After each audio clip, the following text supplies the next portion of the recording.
Blood dripped from Zara Washington's split lip as she stood victorious in the airport terminal. The grounded flight behind her, hundreds of passengers staring in disbelief. The flight attendant's career destroyed with one recording. Sometimes, justice comes at 35,000 feet above ground. Before we dive into this shocking story, let me know where you're watching from in the comments. Hit that like button and subscribe if you've ever witnessed discrimination and wanted to see justice served. Let's explore how one brave teenager stood up against discrimination and changed an entire airline industry forever. Zara Washington stared at her reflection in the bathroom mirror, adjusting the collar of her crisp white blouse. At 17, her bright brown eyes held the determination of someone twice her age. She tucked a strand of her natural curly hair behind her ear and took a deep breath. Today marked the culmination of 4 years of relentless work, a full scholarship to Princeton University, and an invitation to present her medical device prototype at the National Youth Science Innovation competition in San Francisco. "Zara, honey, you're going to miss your flight if you don't hurry," her mother called from downstairs. Vanessa Washington had raised Zara alone since her husband died when Zara was just 5 years old. As a hospital administrator working 60-hour weeks, Vanessa had sacrificed everything to provide her daughter with opportunities she never had. Their modest Atlanta home was filled with Zara's academic achievements, certificates, medals, and trophies that told the story of a brilliant, young mind. "Coming, Mom," Zara called back, carefully placing her prototype's technical drawings in a protective folder. The device, a portable diagnostic tool designed specifically for rural communities with limited healthcare access, represented months of research and development. Mr. Reynolds, her white science teacher and one of the few allies she had at Westlake High School, had been instrumental in helping her refine the concept. Downstairs, Vanessa was packing snacks into Zara's carry-on bag. "Did you double-check your presentation materials?" she asked, her eyes reflecting both pride and anxiety. "Triple-checked," Zara replied, patting her laptop bag. "Everything's backed up in 3 different places, just like you taught me." Vanessa smiled, but Zara could see the worry lines around her mother's eyes. They both knew what this trip meant. Not just for Zara's future, but potentially for thousands of people who could benefit from her innovation. If she won the competition, major medical technology companies would be looking to develop her prototype. "I wish I could come with you," Vanessa said, straightening Zara's collar. "This stupid hospital budget meeting."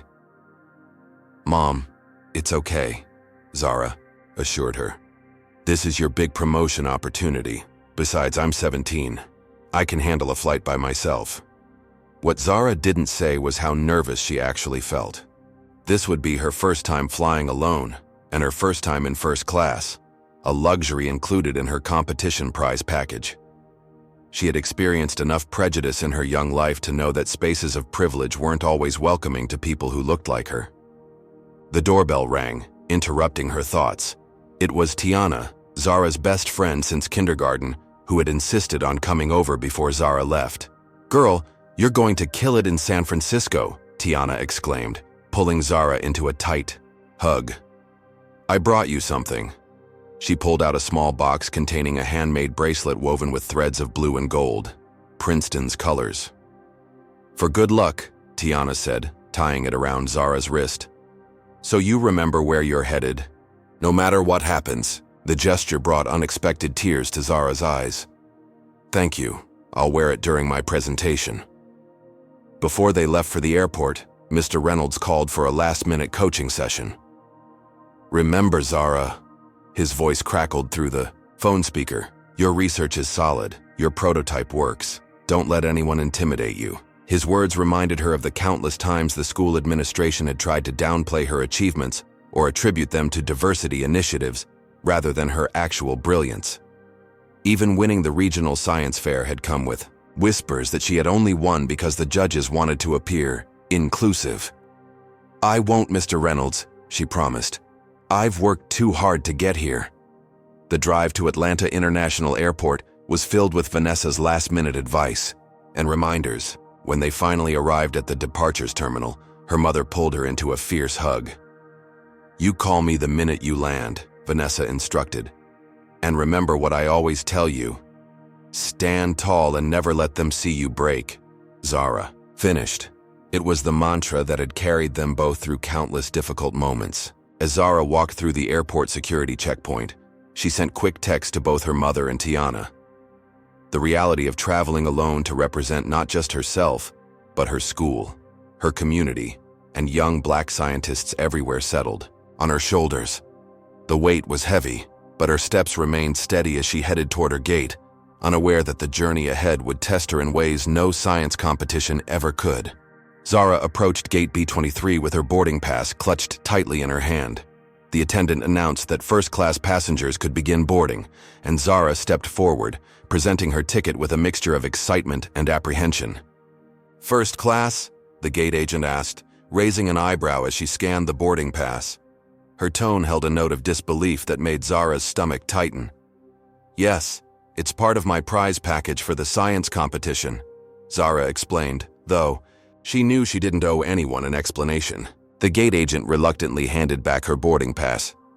"All right then, enjoy your flight." Zara walked down the jet bridge, mentally rehearsing her presentation as she approached the plane's entrance.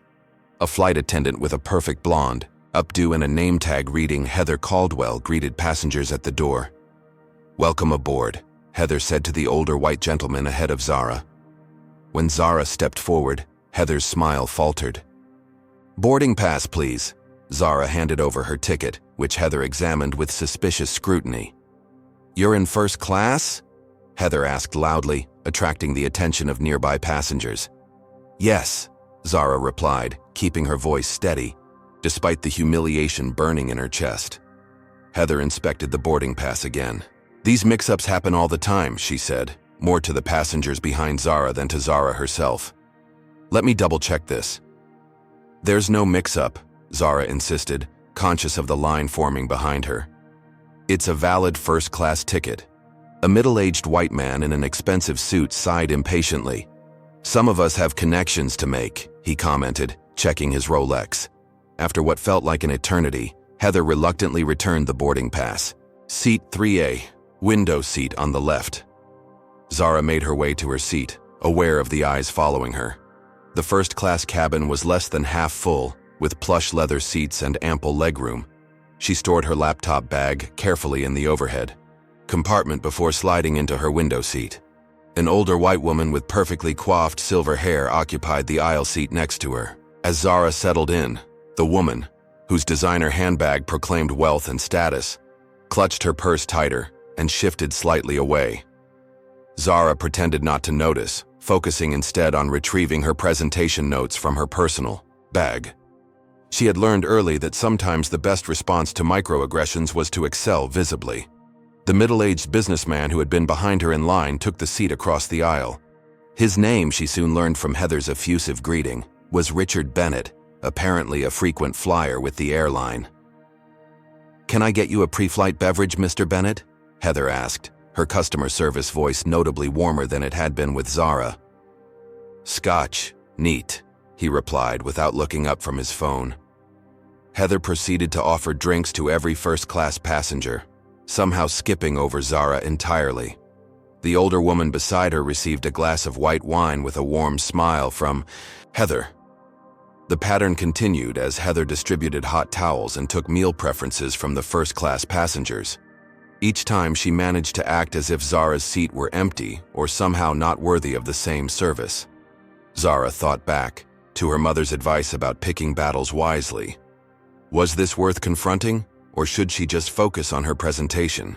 Her thoughts were interrupted when the older woman beside her accidentally knocked over her wine, splashing a few drops onto Zara's notes. "Oh my goodness, I'm so sorry," the woman exclaimed, reaching for a napkin. "It's okay," Zara assured her, quickly protecting her papers. "No harm done." The interaction seemed to soften something in the woman's demeanor. "I'm Caroline Fletcher," she offered, her southern accent gentle. "Zara Washington," Zara replied with a polite smile. Their brief exchange was interrupted when Zara finally decided to request the service she was entitled to. "Excuse me," she called to Heather, who was passing with a tray of drinks. "Could I please have some water?" Heather stopped and turned slowly.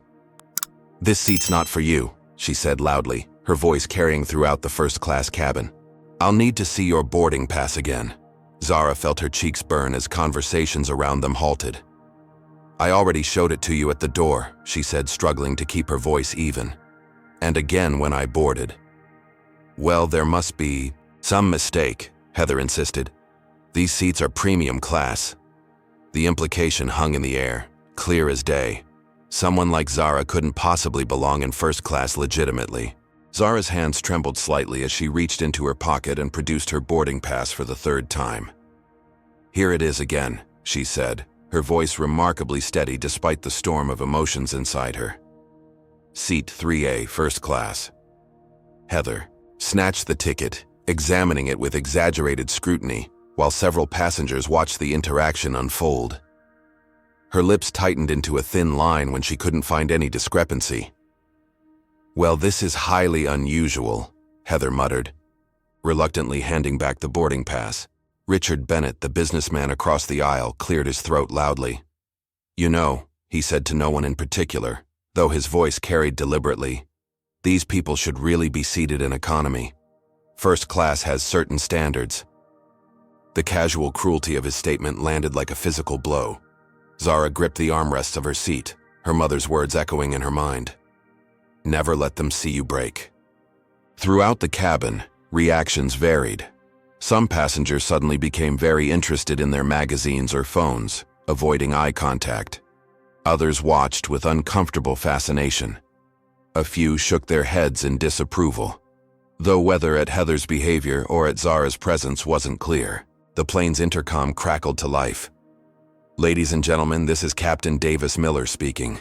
We're just waiting for final clearance from the tower, and then we'll be on our way to San Francisco. Flight time today will be approximately 4 hours and 50 minutes. Flight attendants, please prepare for departure." As the announcement ended, Zara discreetly pulled out her phone and opened the recording app. Her hands were steady now, purpose replacing anxiety. She'd learned from experience that documentation was sometimes the only defense against denial. Later, Heather returned, this time with a security officer in tow. "This passenger is causing a disturbance," she informed the officer, a stocky man with a buzz cut. "She's refusing to show proper documentation for this seating area." "That's absolutely false," Zara stated firmly. "I've shown my boarding pass 3 times now. I have a legitimate first-class ticket." A second security officer, a younger man with a more sympathetic expression, joined them. "What seems to be the problem here?" "There's no problem with my ticket," Zara explained, holding it out to him. "I've been asked repeatedly to verify my seat assignment, which I've done multiple times, and I'm still being harassed." The first officer frowned. "Young lady, no one is harassing you. The flight attendant is just doing her job." "By repeatedly questioning only me?" Zara challenged. "She hasn't asked anyone else to verify their seat assignment even once." The tension in the cabin was palpable now. A middle-aged black woman from the other side of first class stood up. "I've been watching this whole thing," she announced. "This young lady is right. She's being singled out." Richard Bennett scoffed. "Oh, here we go, always playing the race card." But to Zara's surprise, Caroline Fletcher beside her also spoke up. "I've been sitting right here," she said, her southern accent more pronounced with emotion. "This young woman has done nothing wrong. She's been polite despite being treated quite poorly." "Is this situation familiar to you? Have you ever been questioned about belonging somewhere you had every right to be?" Comment number 1 if you think Zara should stand her ground, or number 2 if you think she should just try to avoid conflict. Don't forget to hit that like button and subscribe if you want to see how this confrontation unfolds. Would you have started recording like Zara did? Let's see what happens next. The confrontation was reaching a critical point when Zara's phone rang. It was her mother. Without breaking eye contact with Heather, Zara answered. "Mom, I'm having a situation on the plane," she explained calmly. "What kind of situation?" Vanessa's voice was instantly alert. "The flight attendant doesn't seem to believe I belong in first class. She's called security." Zara Washington's voice changed, taking on the authoritative tone Zara recognized from when her mother dealt with difficult hospital board members. "Put the flight attendant on the phone, now," Zara held out her phone. "My mother would like to speak with you." Heather looked taken aback but took the phone with obvious reluctance. "This is Flight Attendant Caldwell." Zara couldn't hear her mother's exact words, but Heather's face grew increasingly uncomfortable. "Yes, ma'am." "No, ma'am. That wasn't my intention. I understand." By the time Heather handed the phone back, her face was flushed. The younger security officer was reviewing Zara's boarding pass and comparing it to the manifest on his tablet. "Everything checks out," he confirmed. "Ms. Washington is correctly assigned to seat 3A. The first officer looked disgruntled but nodded. "All right then. Let's all settle down so this flight can depart." As the security officers retreated, the tension in the cabin remained. Zara could feel her heart pounding but kept her expression neutral. She had won this round, but the flight to San Francisco suddenly felt much longer than 5 hours. America but rarely received justice. Captain Miller emerged from the cockpit, his authoritative presence immediately commanding attention. He was a tall man with salt and pepper hair and the confident bearing that came with thousands of hours in the air. "What's the situation here?" he asked, his gaze moving between Heather and Zara. Before Heather could speak, Caroline interjected. "This young lady has been repeatedly asked to verify her first-class ticket, Captain. 3 times now when no one else has been questioned." "Once." The captain turned to Zara. "May I see your boarding pass, please?" Zara handed it over, watching carefully as he examined it. Unlike Heather's suspicious scrutiny, the captain's review was professional and brief. "Everything appears to be in order," he confirmed, returning the boarding pass to Zara. He turned to Heather with a stern expression. "Miss Caldwell, a word please." They moved to the galley area, but Zara could still hear fragments of the captain's quiet but firm reprimand. "Completely unacceptable. Airline policy. Diversity training." When Heather returned, her face was tight with suppressed anger. "I apologize for the inconvenience," she said to Zara, the words coming out stiff and insincere. "Would you like a beverage before takeoff?" "Water, please," Zara replied simply. As Heather walked away, Captain Miller addressed Zara directly. "Ms. Washington, I apologize for this unfortunate incident. Please let me know if you experience any further issues during the flight." With the immediate crisis averted, the pre-flight preparations resumed. The plane began its taxi toward the runway, and Zara felt a momentary relief. She discreetly sent a text to Tiana before switching her phone to airplane mode. "Made it on board. Almost got kicked off for flying while black. Story of my life. Call you when I land." Caroline leaned over slightly. "I'm sorry about what happened," she said quietly. "It was wrong." Zara nodded in acknowledgement, unsure if she could trust this sudden alliance. As the plane accelerated down the runway and lifted into the sky, she gazed out the window at Atlanta growing smaller below. The confrontation had left her drained, yet she couldn't fully relax. Her mind drifted back to junior year, when she'd been the only black student selected for the Advanced Science Symposium at Georgia Tech. Upon arrival, the coordinator had assumed she was lost and tried to direct her to a different event for disadvantaged youth happening in another building. She hadn't spoken up then, had simply produced her invitation letter and endured the coordinator's surprise and half-hearted apology. Her silence that day had haunted her for months afterward. Never again, she had promised herself. Next time, I'll stand my ground. Today, she had kept that promise. Midway through the flight, the seatbelt sign dinged off, and passengers began moving about the cabin. Zara remained in her seat, reviewing her presentation notes. From her position, she could hear Heather talking with another flight attendant, Jessica, in the galley just behind first class. "Can you believe the attitude?" Heather's voice carried despite her attempt to keep it low, acting like she belongs here, playing the victim. "It's always the same with them," Jessica replied. "So entitled these days. The captain totally undermined my authority. 20 years flying, and now I have to treat everyone with kid gloves, because they might claim discrimination." Zara kept her eyes on her notes, her face betraying nothing, though her heart raced with indignation. She turned slightly to see Caroline's reaction and found the older woman looking at her with an expression of genuine sympathy. "I can hear them too," Caroline whispered. "And I want you to know. I'm ashamed of how I reacted when you first sat down." Zara raised an eyebrow, surprised by the candid admission. "I clutched my purse," Caroline continued, her voice low with regret. "It was automatic, and it was wrong. I've been working on unlearning behaviors I was raised with in rural Georgia, but clearly I still have a ways to go." The unexpected honesty caught Zara off guard. "Thank you for saying that," she replied after a moment, "and thank you for speaking up earlier." "My granddaughter's about your age," Caroline said. "I'd be heartbroken if someone treated her the way that flight attendant treated you." I couldn't stay silent. Their conversation was interrupted by mild turbulence that caused the plane to shudder. The seatbelt sign dinged back on, and Captain Miller's voice came over the intercom. "Folks, we're hitting a bit of rough air as we cross over some weather systems. Please return to your seats and keep your seatbelts fastened until we're through this patch." Zara secured her seatbelt and tried to return to her notes, feeling slightly better about the situation. Caroline had proved to be an unexpected ally, and Captain Miller had handled the initial confrontation appropriately. Perhaps the worst was behind her, and she could focus on preparing for the competition. As the plane bounced through pockets of turbulent air, she didn't notice Heather's calculated glance in her direction, or the subtle nod exchanged between Heather and Richard Bennett. The temporary calm was just that. Temporary. The real storm was yet to come. An hour later, the seatbelt sign had been off for some time, and the first-class cabin settled into a quiet rhythm.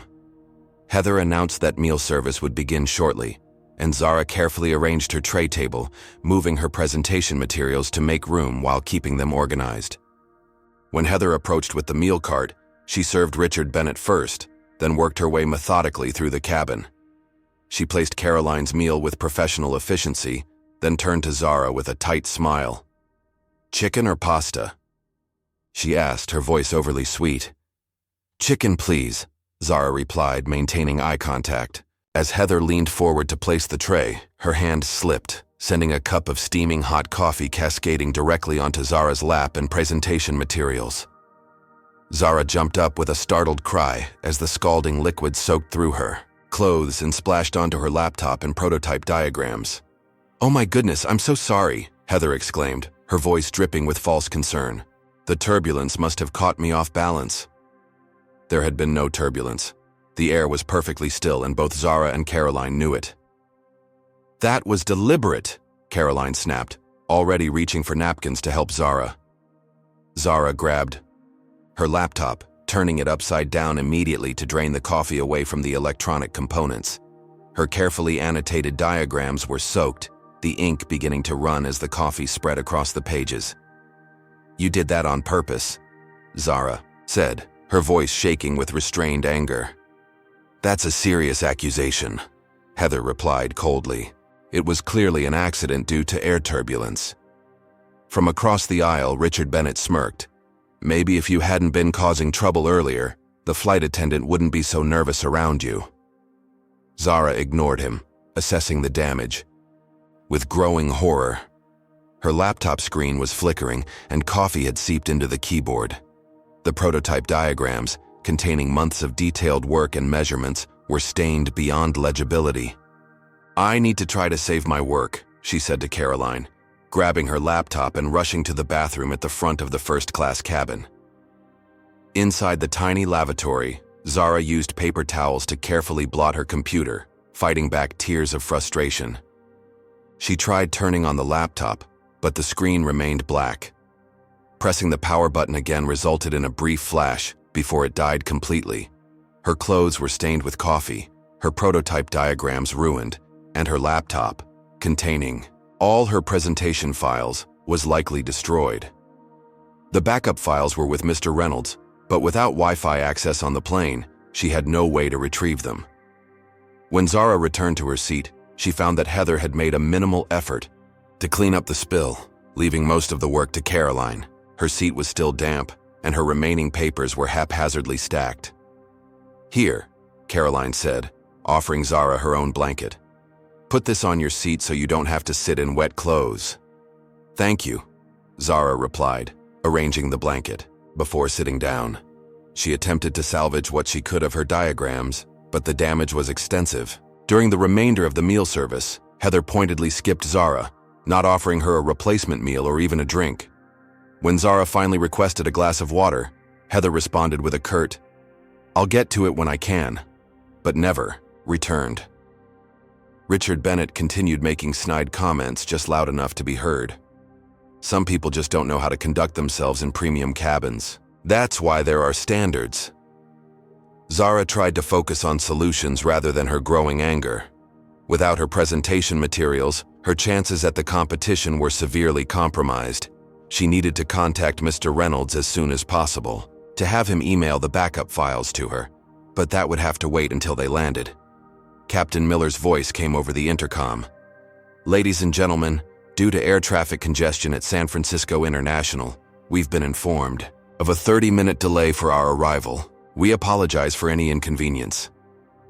The news felt like another blow. Every minute of delay was another minute Zara wouldn't have to reconstruct her presentation before the competition. "Don't let them see you break," her mother's voice echoed, in her mind. Zara straightened her shoulders and began making notes on a napkin, determined to recreate as much of her presentation as possible from memory. She would not be defeated by coffee or by Heather Caldwell. After working for nearly an hour to reconstruct her presentation from memory, Zara decided it was time to formally report Heather's behavior. Caroline had witnessed the accidental coffee spill and could corroborate her account. Summoning her courage, Zara pressed the call button. Instead of Heather, a male flight attendant named Michael Torres responded. He appeared to be the senior cabin crew member, his uniform displaying additional stripes on the sleeve. "How can I help you?" he asked professionally. "I need to file a formal complaint about Flight Attendant Caldwell," Zara stated clearly. "She has repeatedly discriminated against me throughout this flight, culminating in deliberately spilling hot coffee on my personal belongings and ruining my presentation materials for a national competition." Michael's expression hardened slightly. "That's a very serious allegation, miss. Are you sure you're not misinterpreting an unfortunate accident?" "I witnessed it," Caroline interjected. "There was no turbulence. The coffee spill was deliberate."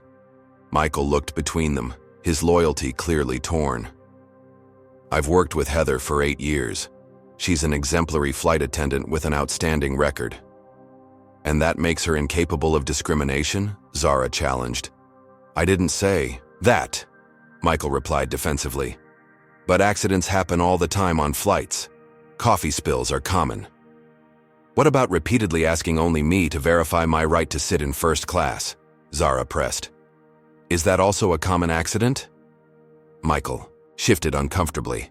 "Look, I'll speak with Heather about the service issues, but regarding the spill, without clear evidence—" "I have evidence," Zara interrupted, pulling out her phone. "I've been recording audio since the first confrontation." It wasn't entirely true. She had stopped recording after Captain Miller's intervention. But Michael didn't know that. "Recording crew members is against airline policy," Michael said quickly. "So is racial discrimination," Zara countered. The conversation was going nowhere. Michael was determined to defend his colleague, and Zara realized with growing clarity how systemic the problem was. It wasn't just Heather. It was an entire structure designed to protect people like her, while dismissing the experiences of people like Zara. Have you ever reached your breaking point after facing repeated discrimination? Comment number 1 if you think Zara should continue trying to work within the system, or number 2 if you think it's time for her to take more dramatic action. Hit that like button if you've ever had to stand up against injustice, and subscribe to see how Zara handles this critical moment. What would you do if you were in her position with your future on the line?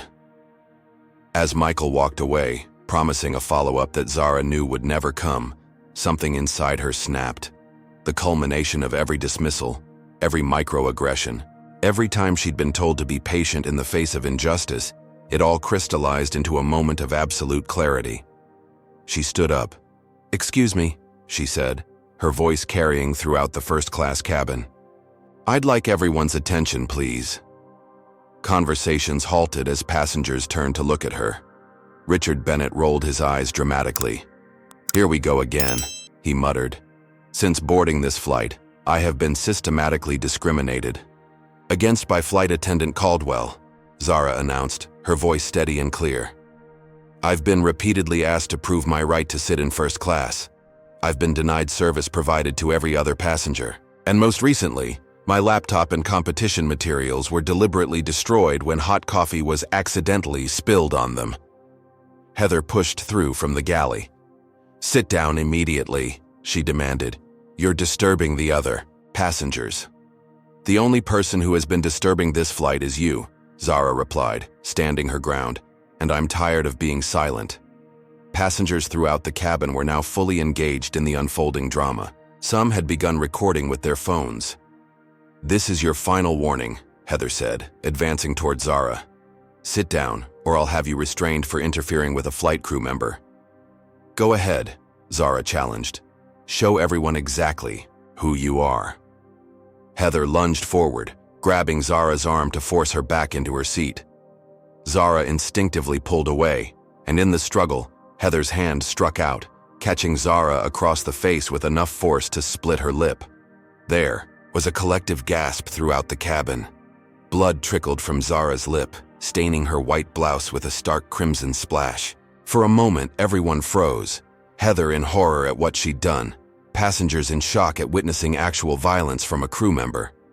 "You hit me," Zara said, touching her lip and looking at the blood on her fingers with disbelief.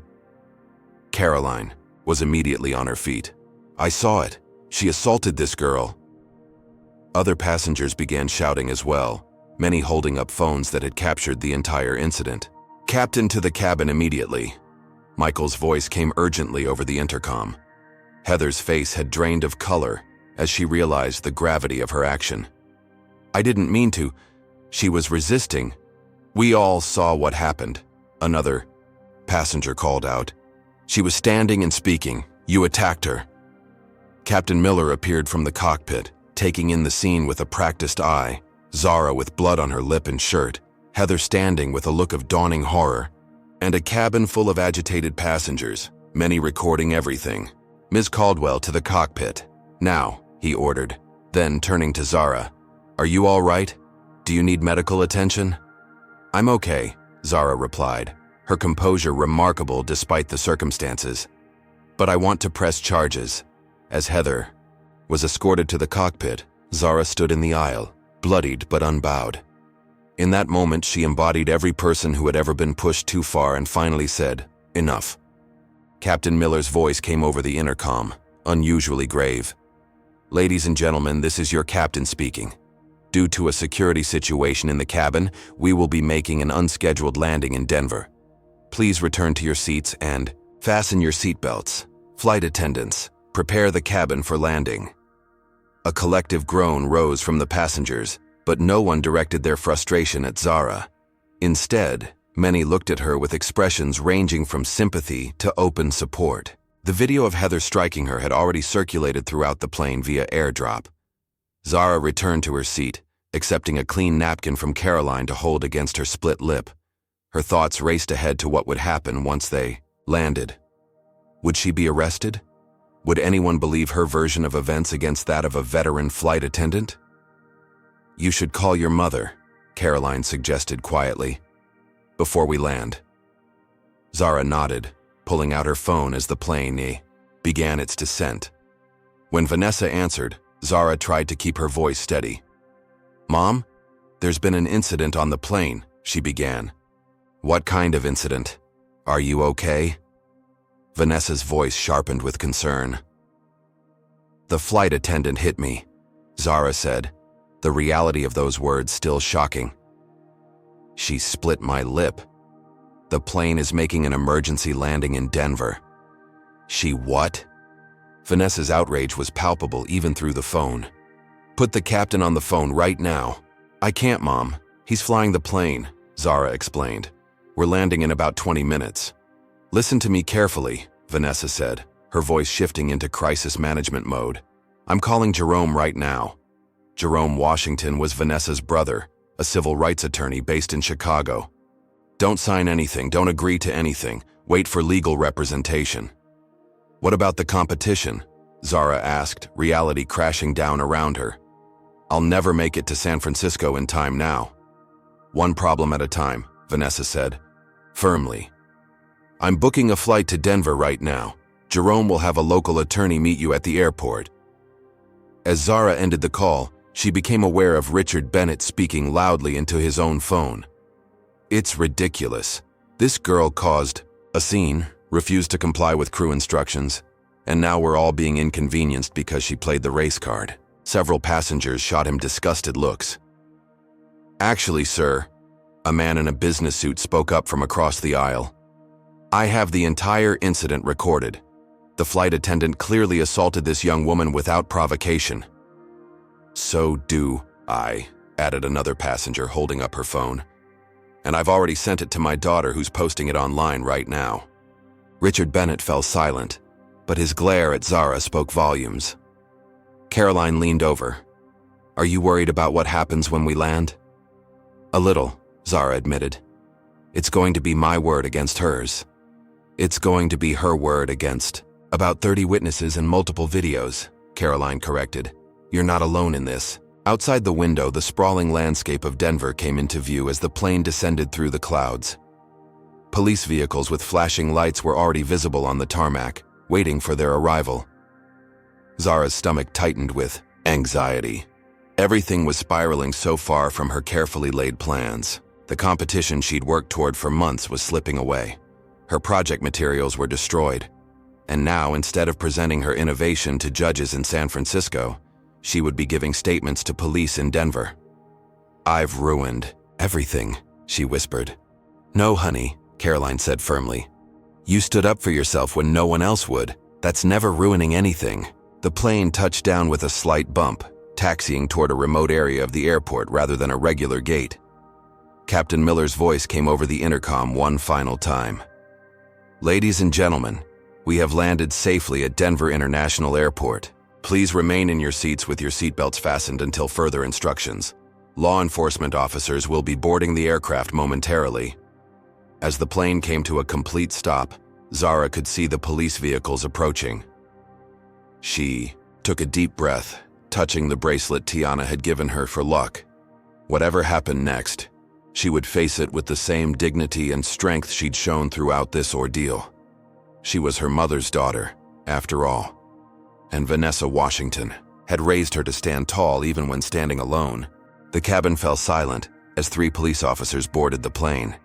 They conferred briefly with Captain Miller at the front before making their way down the aisle toward the first-class section.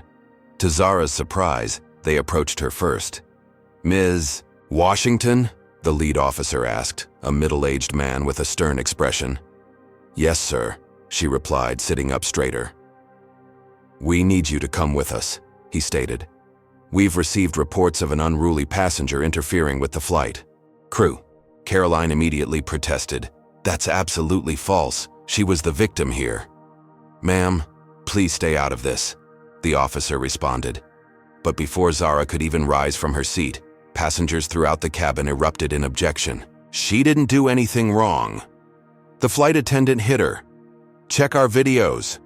A young woman from several rows back pushed forward. Officer, I'm a law student at Columbia, and I have the entire incident recorded. The flight attendant clearly assaulted this minor without provocation. I have video too, another passenger called out. So do I. Suddenly, phones were being held up throughout the cabin, each displaying damning footage of Heather striking Zara. The officers exchanged uncertain glances, clearly unprepared for this level of passenger involvement. The lead officer reviewed one of the videos, his expression growing more serious as he watched. Where is Flight Attendant Caldwell? He finally asked. In the cockpit, Captain Miller answered. I removed her from the cabin immediately after the incident. The second officer, a woman with a more compassionate demeanor, approached Zara. Are you all right? Do you need medical attention for your lip? I'm okay, Zara replied, but I'd like to file assault charges. Meanwhile, Heather had emerged from the cockpit, escorted by the third officer. When she saw the passengers holding up their phones, her confident demeanor faltered. These passengers are exaggerating. she insisted, to the lead officer. This young woman was causing a disruption. She refused to comply with safety instructions and became physically resistant when I attempted to seat her. That's not what happened, Caroline stated firmly. I was sitting right next to her the entire flight. This young lady was discriminated against from the moment she boarded. Richard Bennett stood up. Officer, if I may, I'm a platinum member with this airline and witnessed the entire situation. The flight attendant was simply doing her job in difficult circumstances. The female officer looked at him skeptically. Sir, did you witness the physical altercation? Well, yes, but... And did you see this young woman initiate any physical contact with the flight attendant? Bennett hesitated. Not exactly, but she was being provocative by standing up and addressing the cabin. Standing and speaking is not a crime, the officer replied coolly.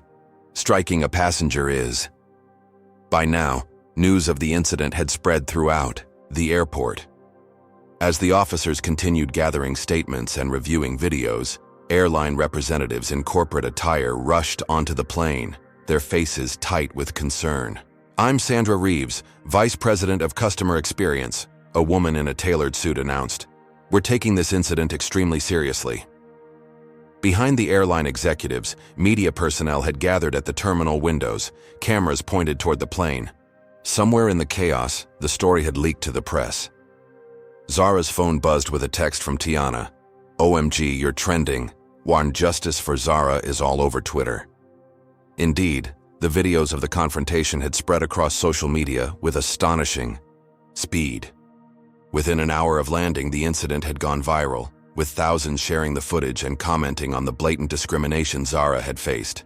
Inside the terminal, as statements were being taken, Zara sat in a private airline lounge, an ice pack pressed to her lip. The airline executives had moved quickly to separate her from the media circus forming outside. A local attorney sent by Say.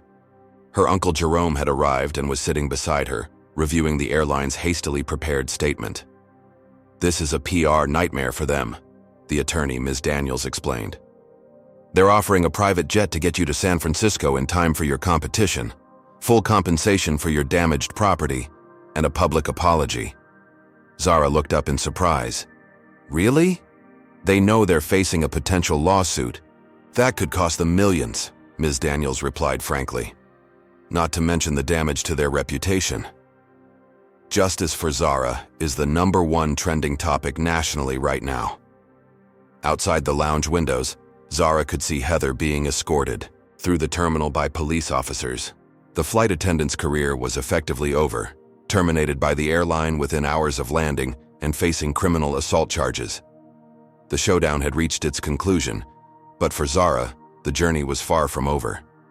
As airline representatives scrambled to make arrangements for her continued travel to San Francisco, she sat quietly, processing the whirlwind of events that had transformed what should have been a routine flight into a national conversation about race, privilege, and the courage to stand against injustice. 3 hours after the emergency landing in Denver, Zara found herself aboard a luxurious private jet arranged by the airline. Her mother had arrived on the first available flight from Atlanta and sat beside her, holding her hand as the sleek aircraft cut through the clouds toward San Francisco. I still can't believe all this, Zara said, scrolling through the flood of supportive messages on her phone. The hashtag, #JusticeForZara, had generated millions of interactions, with people around the country sharing their own experiences of discrimination on flights.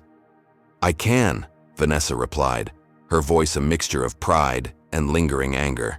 You've always been extraordinary, Zara. The world is just finally seeing what I've always known. The airline's damage control had been swift and comprehensive. Beyond the private jet, they had issued a public apology, announced a comprehensive review of their diversity training protocols, and arranged for Zara's damaged laptop to be replaced with a top-of-the-line model delivered directly to her hotel in San Francisco. Most importantly, Mr. Reynolds had sent the backup files of her presentation, and airline staff had printed fresh copies of her prototype diagrams using the originals Zara had emailed to herself months earlier. Ms. Washington, the flight attendant on the private jet, approached, nothing like Heather in her warm demeanor. We'll be landing in 20 minutes. A car is waiting to take you directly to the convention center." Zara nodded her thanks, taking a deep breath as she reviewed her notes one final time. Despite everything, she had made it. The competition was still within reach. As promised, a luxury car whisked Zara and her mother from the airport to the convention center, where the National Youth Science Innovation Competition was already underway. News of Zara's ordeal had preceded her. The event organizers greeted her with expressions of concern and admiration. "We've adjusted the schedule," the head judge informed her. "You'll present last, giving you time to prepare." The convention hall was packed with spectators, journalists, and other competitors. As Zara made her way to the preparation area, whispers and glances followed her. Some of the other young scientists approached to express their support. "What you did was amazing," one girl told her. "You stood up for all of us." In the moments before her presentation, Zara received a video call from Tiana. "Girl, you're famous," Tiana exclaimed. "Everyone at school is talking about you. Mr. Reynolds has the whole science department watching the live stream of the competition." The knowledge that her community was watching gave Zara an extra boost of confidence. When her name was finally called, she walked onto the stage with her head held high, the audience erupting into applause before she'd even begun.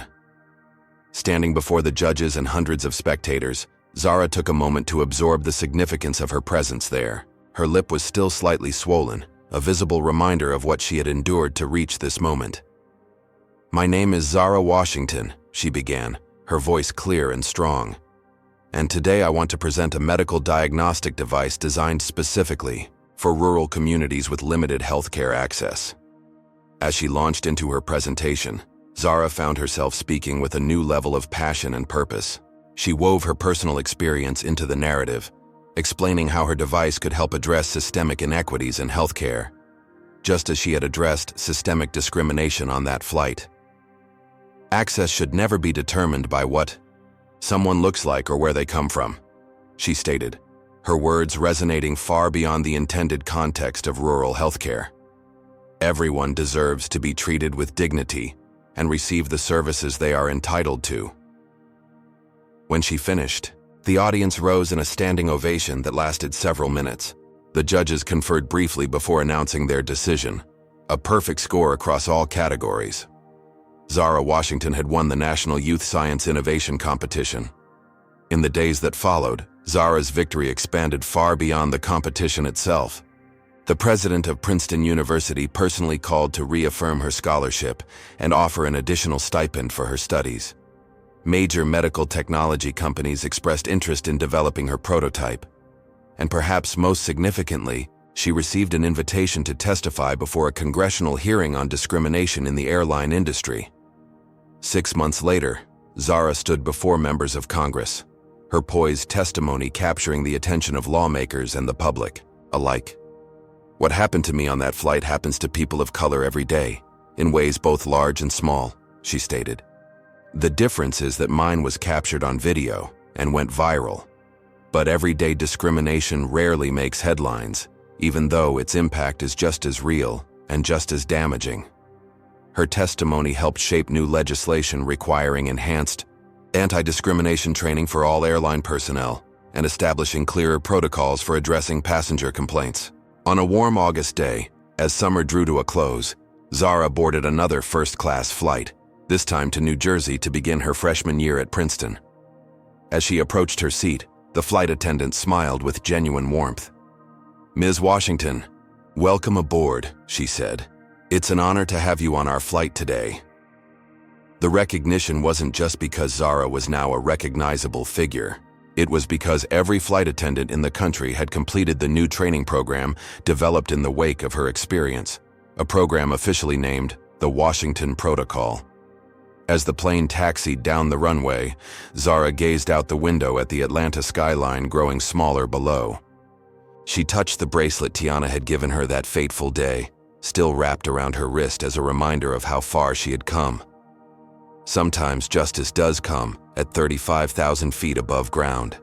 But more often, it comes from the courage of one person who refuses to accept discrimination as the price of admission to a world that should belong equally to everyone.